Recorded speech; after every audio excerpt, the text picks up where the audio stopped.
Welcome to Section 3.3, Part 1. This is the 27th session of the ISACA CISA exam prep series. In this session, we'll cover how systems get developed. We'll answer several questions. What is a development methodology and why have one? What kinds of applications get built? Which lifecycle models can you choose? And what happens in each phase of the lifecycle? Why does this matter beyond the exam? Because the method shapes where the controls live. Imagine a fintech building a payments app. Pick the wrong model and requirements churn endlessly. Skip a phase and a control gap ships to production. When you know the phases, you know where to look for risk. And you know which deliverables should exist at each step.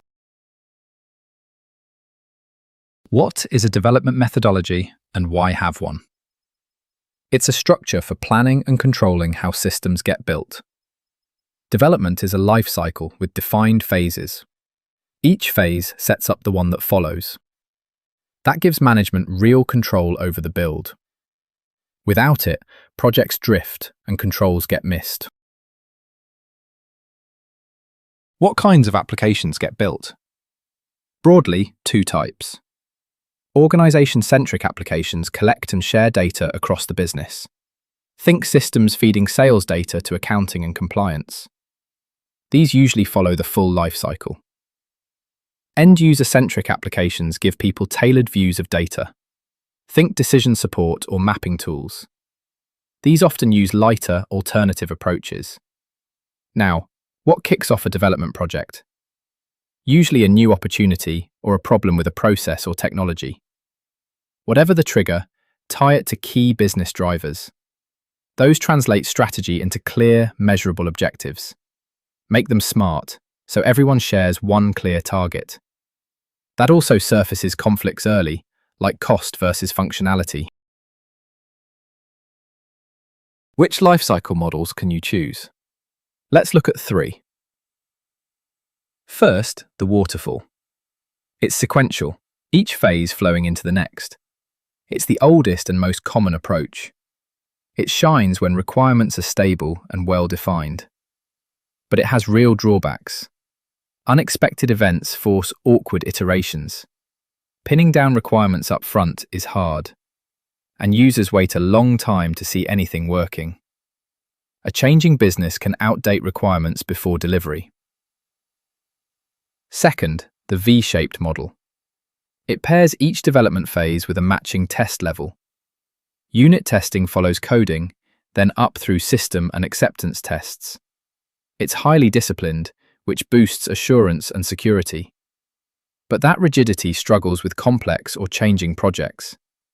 And heavy documentation can eat into build time.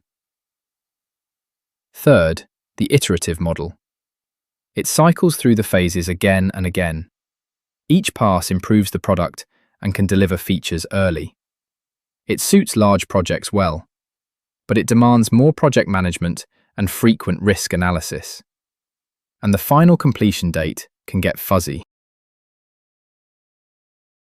So what are the phases of the life cycle? There are 6.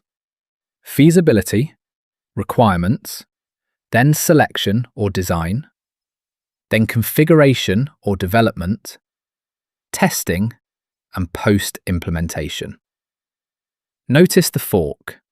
If you buy, you select and configure. If you build, you design and develop. Let's take each in turn. What happens in the feasibility phase? You weigh the benefits against the solutions. You build the business case and estimate the payback. You decide whether to build, buy, or just work around the problem. The output is a comparative report recommending a course of action. A close cousin is the impact assessment. It studies how this project affects current projects and resources. What about the requirements phase? Here you specify what the system must do, what it does, how users interact, and the conditions it runs under. This is the place to nail down security and privacy needs. Catching those early is far cheaper than fixing them later. You consult stakeholders and resolve conflicts between them. You make requirements complete, consistent, and testable. And every user group must stay involved. Without that, you may build something nobody can use. What if you decide to buy?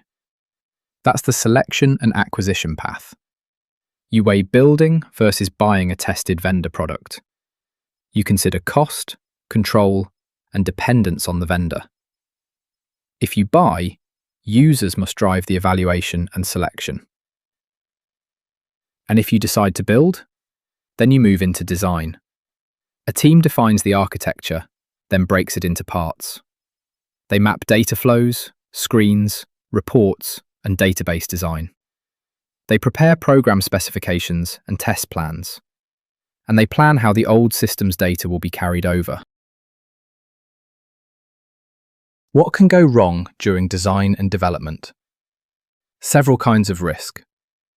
Strategic risk, when goals ignore the wider strategy. Business risk, when the system misses what users actually need. And project risk, when it runs late or over budget. Project risk hides in many places. Inside the project, with suppliers, across the enterprise, and in the technology. The usual root cause is poor discipline in the process.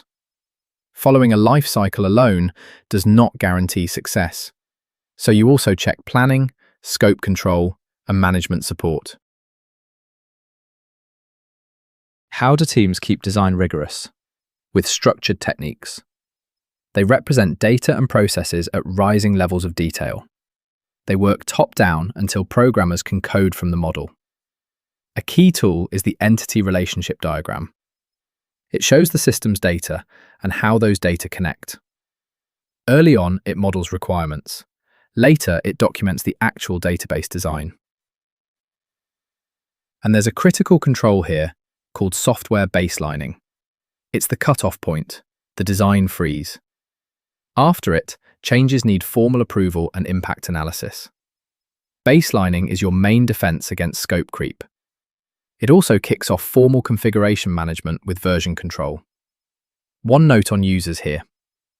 Their involvement in detailed design is limited and technical, but developers should still explain how the design meets requirements.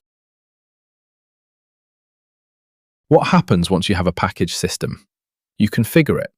You tailor it by setting parameters, not rewriting code. For big platforms, you adjust configuration tables and add interfaces. All of it runs under change management controls. And on the build path, you develop. Programmers code, debug, and document the system. They write programs to move the old data across, plus user procedures. Now, why insist on coding standards? Because they make code readable and maintainable. They also let the team survive staff turnover. Structured programming helps too. Aim for high cohesion and loose coupling between modules. That makes changes safer and side effects rarer. Developers usually work inside an integrated development environment. It lets them code, compile, and test in one place. That speeds things up, but it adds risk. Multiple versions can proliferate, and changes can be overwritten. So access control software matters here. Many languages serve different needs: general purpose, object-oriented, web scripting, and fourth-generation languages. Newer, low-code tools even pull traditional developers out of the loop. And throughout, debugging tools hunt down flaws before production. They trace logic, dump memory, and analyze output for accuracy. What happens in the testing and implementation phase? The new system goes live in a real environment. Final acceptance testing and user sign-off happen here. The system may go through certification and accreditation. That assesses how well it controls risk before deployment. For acquired software, user management leads the rollout. Never hand the whole thing to the vendor. That avoids unauthorized changes or hidden malicious code. And the final phase? the post-implementation review. After go-live, you confirm the system was built right. Does it meet requirements, with controls properly in place? Did the costs and returns match the original case? And were the right methods and project techniques followed? So where do you fit across all this? You analyze the risk in every phase. You make sure controls are cost-effective, never costlier than the risk. You gather documentation and join project meetings to advise. You review oversight, change control, and sign-offs. And you confirm each phase is properly documented. So let's bring it together. A methodology gives the build, structure, and control. Waterfall, V-shaped, and iterative models suit different needs. The 6 phases run from feasibility through post-implementation. Buying means select and configure.